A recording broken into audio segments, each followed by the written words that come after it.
ಕರ್ನಾಟಕ ರಾಜ್ಯದ ಮಹಾಜನತೆಗೆ ದಸರಾ ಹಬ್ಬದ ಶುಭಾಶಯಗಳು. ನಾಡಿನ ಮಹಾಜನತೆಗೆ ಬಹಳ ಸಂತೋಷದಿಂದ, ಸಮೃದ್ಧಿಯಿಂದ, ಮಳೆ ಬೆಳೆ ಎಲ್ಲ ಬಹಳ ಚೆನ್ನಾಗಿ ಆಗ್ತಾ ಇದೆ. ನಾಡಿನ ಮಹಾಜನತೆಗೆ ಒಳ್ಳೆ ಮಳೆ ಬೆಳೆ ಆಗ್ತಾ ಇದೆ. ಎಲ್ಲರೂ ಕೂಡ ಮತ್ತೊಮ್ಮೆ ನಾನು ಸರ್ಕಾರದ ಪರವಾಗಿ ಮತ್ತು ಪಕ್ಷದ ಪರವಾಗಿ ಎಲ್ಲರೂ ಕೂಡ ಶುಭವನ್ನು ಹಾರೈಸ್ತಾ ಇದ್ದೇನೆ.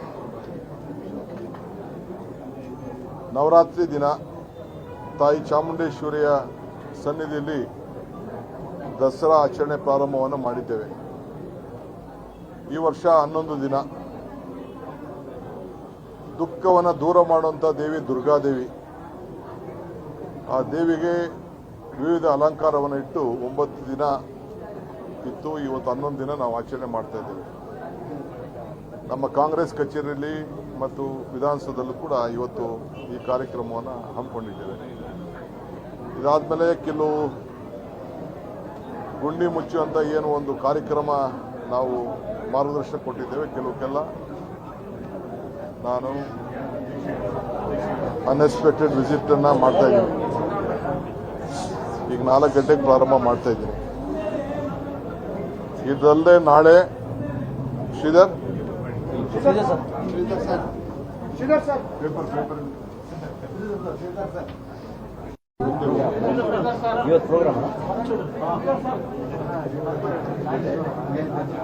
ಪೇಪರ್ ಕೊಡಿದು ಇವ್ರದ್ದು ಸಿಂಗಲ್.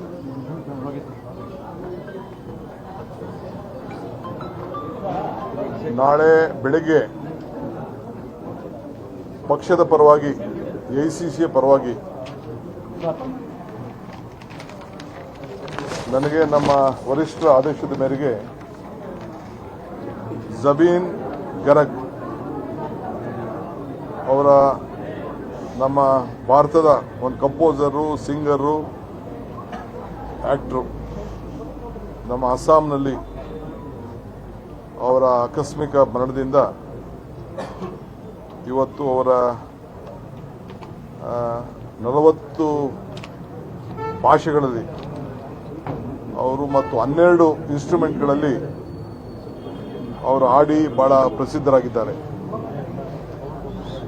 ಸೊ ಬಹಳ ಚಿಕ್ಕ ವಯಸ್ಸಿನಲ್ಲೇ ಒಂದು ದೊಡ್ಡ ಅವರ ಸಾಧನೆ ನಾವೆಲ್ಲ ಗಮನಿಸಿದ್ದೇವೆ.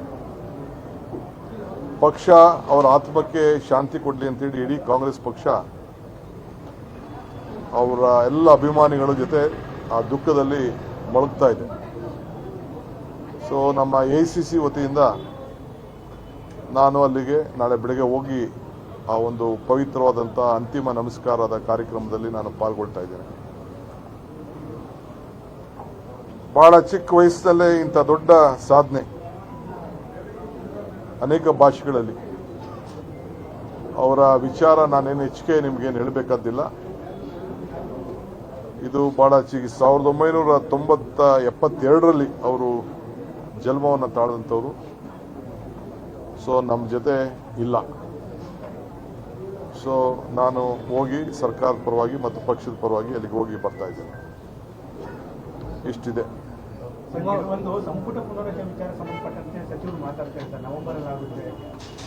ನನಗೆ ಯಾವ್ದು ಮಾಹಿತಿನೂ ಇಲ್ಲ. ಯಾರಿಗೆ ಮಾಹಿತಿ ಇದೆ ಅವ್ರು ಮಾತಾಡಲಿ. ನಿನ್ನೆ ಕುಮಾರಸ್ವಾಮಿ ಅವರು ಹೇಳಿದ್ದನ್ನು ಗಮನಿಸಿರಬೇಕು ಅಂತ. ಕುಮಾರಸ್ವಾಮಿ ಅವರು ಹೇಳಿದ್ದನ್ನ ಗಮನಿಸಿದ್ದೇವೆ. ಮೊದಲಿಂದ ಕೂಡ ನನ್ನ ಜೈಲಿಗೆ ಹಾಕಿಸಲೇಬೇಕು ಅಂತ ಹೇಳಿ ಬಹಳ ಸಂಕಲ್ಪ ಮಾಡಿ ಷಡ್ಯಂತ್ರ ನಡೆಸ್ತಾ ಇದ್ದಾರೆ. ಪಾಪ ಒಳ್ಳೇದಾಗಲಿ ಅವ್ರಿಗೆ. ಅವರ ಆಸೆ ಯಾವ ವ್ಯಕ್ತಪಡಿಸಿದ್ದಾರೆ, ಏನೇನು ಮಾತಾಡ್ತಾ ಇದ್ದಾರೆ ಅನ್ನೋದಕ್ಕೆಲ್ಲ ನಾನು ಹಬ್ಬ ಆಗಲಿ ಉತ್ತರ ಕೊಡ್ತೀನಿ. ಹೌದು.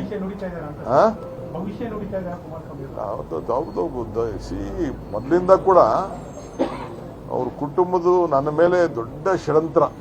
ಇವತ್ತೇನಲ್ಲ, ಹಿಂದೆ ನನ್ನ ತಂಗಿ ಮೇಲೆ, ನನ್ನ ತಮ್ಮನ ಮೇಲೆ, ಎಲ್ಲರ ಮೇಲೂ ಈ ರೀತಿ ಹಿಂದೆ ಚೀಫ್ ಮಿನಿಸ್ಟರ್ ಆಗಿದ್ದ ಪ್ರಯತ್ನ ಮಾಡಿದ್ರು. ಅದಾದ್ಮೇಲೆ ಬೇಕಾದಷ್ಟು ಕೇಸ್ಗಳು ಹಚ್ಚಿದ್ರು. ಈಗೂ ಮಾಡ್ತಾ ಇದ್ದಾರೆ ಅಂತ ಅವರೇ ಹೇಳಿದ್ದಾರೆ. ಜೈಲಿಗೆ ಹೋಗುವಂಥ ದಿನ ಹತ್ರ ಬಂದಿದೆ ಅಂತ. ಅದಕ್ಕೂ ಉತ್ತರ ಕೊಡ್ತೀನಿ, ಅವ್ರಿಗೂ ಉತ್ತರ ಕೊಡ್ತೀನಿ. ಇಲ್ಲಾಂದ್ರೆ ಒಂದು ಕೆಲಸ ಮಾಡಿ ನೀವೆಲ್ಲ, ಇದು ಎಲ್ಲರೂ ಒಂದು ಕೊನೆ ಆಗಬೇಕು. ನಿಮ್ದು ಯಾವ್ದಾದ್ರು ಒಂದು ಚಾನಲ್ಗೆ, ಪ್ರಸಿದ್ಧವಾದ ಚಾನಲ್ಗೆ ಕರೀರಿ, ಪಕ್ಕದಲ್ಲಿ ಅವ್ರನ್ನೂ ಕುಂಡಿಸ್ಕೊಳ್ಳಿ, ನನ್ನೂ ಕುಂಡಿಸ್ಕೊಳ್ಳಿ. ಹಿಂದೆ ಸಾತ್ತೂರಲ್ಲಿ ನಡೆದಿತ್ತಲ್ಲ ಮ್ಯಾಚ್ 2020, ಹಂಗೆ ನಡೀಲಿ. ನಾನು ಅಸೆಂಬ್ಲಿಲಿ ಕರೆದಿದ್ದೆ, ಪಾಪ ಪಾರ್ಲಿಮೆಂಟ್ ಹೊಂಟೋದ್ರು.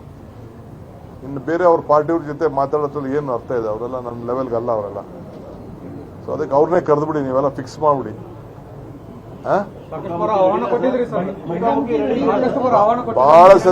ಬಹಳ ಸತಿ ಅವ್ರಿಗೆ ಆಹ್ವಾನ ಕೊಟ್ಟಿದ್ದೆ, ಈಗೂ ಹೇಳ್ತಾ ಇದ್ದೀನಿ. ಸುಮ್ಮನೆ ಹಿಟ್ ಅಂಡ್ ರನ್ ಮಾಡೋದಲ್ಲ. ನಾನೇನೇನು ಮಾಡಿದ್ದೀನಿ ಅಂತ ಏನೇನು ಅವ್ರು ಹೇಳ್ತಾವ್ರಲ್ಲ, ನಂದು ಅವ್ರದ್ದು ಎಲ್ಲ ಚರ್ಚೆ ಆಗಲಿ. ಅವ್ರ ಕುಟುಂಬದ್ದು ನನ್ನ ಹತ್ರ ಇರೋವಂಥ ಅಗಾಧವಾದಂಥ ಭಂಡಾರದಿಂದ ನಾನು ತೆಗಿತೀನಿ, ಅವರು ಎಲ್ಲ ಭಂಡಾರದಿಂದ ತೆಗೆದು ಅವರು ಜನರ ಮುಂದೆ ಇಟ್ಬಿಡ್ಲಿ. ಸೊ ಜಲ್ದಿ ಪಾಪ ಅವರು ಬಹಳ ಪ್ರಯತ್ನ ಮಾಡ್ತಾ ಇದ್ದಾರೆ. ಅವರೇ ಜಡ್ಜು, ಜೈಲಿಗೆ ಹಾಕೋದು ಅವರೇ ತಾನೇ, ಜಡ್ಜೇ ತಾನೇ ಜೈಲು ಕಳಿಸೋರು, ಅವರೇ ಜಡ್ಜ್ ಆಗ್ಬಿಟ್ಟಿದ್ದಾರೆ. ಜಡ್ಜ್ ಆಗಿರೋರು ಪಾಪ ಕೋರ್ಟ್ಗೆ ಹೋಗ್ತಾ ಇದ್ದಾರೆ. ಸರ್, ಬೆಂಗಳೂರಲ್ಲಿ ಸರ್ ಪೀಕ್ ಅವರಲ್ಲಿ ಸಿಂಗಲ್ ಆಗಿ ಕಾರಲ್ಲಿ ಹೋಗ್ತಾ ಇದ್ರೆ ಅದು ಟ್ಯಾಕ್ಸ್ ಏನಾದ್ರು ಡಿಸೈಡ್ ಮಾಡಿದ್ದೀರಾ? ಅವೆಲ್ಲ ಸುಳ್ಳು. ಯಾವ ಟ್ಯಾಕ್ಸು ಇಲ್ಲ, ಯಾವ ಸಿಂಗಲ್ಲು ಇಲ್ಲ, ಏನಿಲ್ಲ. ಕೆಲವು ನಮ್ಮ ಇಂಡಸ್ಟ್ರಿಯಲಿಸ್ಟು ಪಾಪ ಕೆಲವು ನಮ್ಮ ಬೆಂಗಳೂರು ನಾಗರಿಕರಿಗೆ ಒಳ್ಳೇದಾಗಲಿ ಅಂತ ಕೆಲವು ಸಲಹೆ ಮಾಡ್ತೀವಿ ಅಂತ ಹೇಳಿದ್ದಾರೆ. ನನ್ನ ಮತಕ್ಕೆ ಏನು ಬಂದಿಲ್ಲ. ಕೆಲವು ನಾಗರಿಕರು ಕೆಲವು ಬೆಂಗಳೂರು ಬಗ್ಗೆ ಬಹಳ ಆಸಕ್ತಿಯಿಂದ ಕೆಲವರೆಲ್ಲ ಸಹಕಾರ ಕೊಡ್ತಾ ಇದ್ದಾರೆ. ಅವರ ಸಲಹೆ ಕೆಲವು ಸಂದರ್ಭದಲ್ಲಿ ಎಕ್ಸಾಮಿನ್ ಮಾಡ್ತೀವಿ.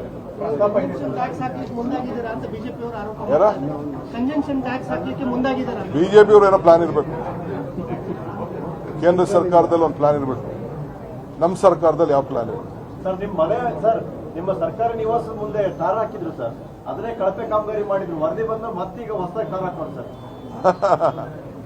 ಇರ್ಲಿ, ಅವ್ರಿಗೆ ಲೈಫೇ ಕಳಪೆ. ಬಿಜೆಪಿಯವ್ರ ಲೈಫು ಬಿಜೆಪಿ ಅಲ್ಲ ಸರ್, ನಿಮ್ಮ ಅಧಿಕಾರಿಗಳು ಸರ್. ನಮ್ದು ಯಾವ್ದು, ನಾವ್ಯಾವ್ದು ಕಳಪೆಗೆ ಹೋಗಲಿಲ್ಲ. ಅವರೆಲ್ಲ ಕಳಪೆ ಹಾಕ್ಸ್ತಾ ಇದ್ರು.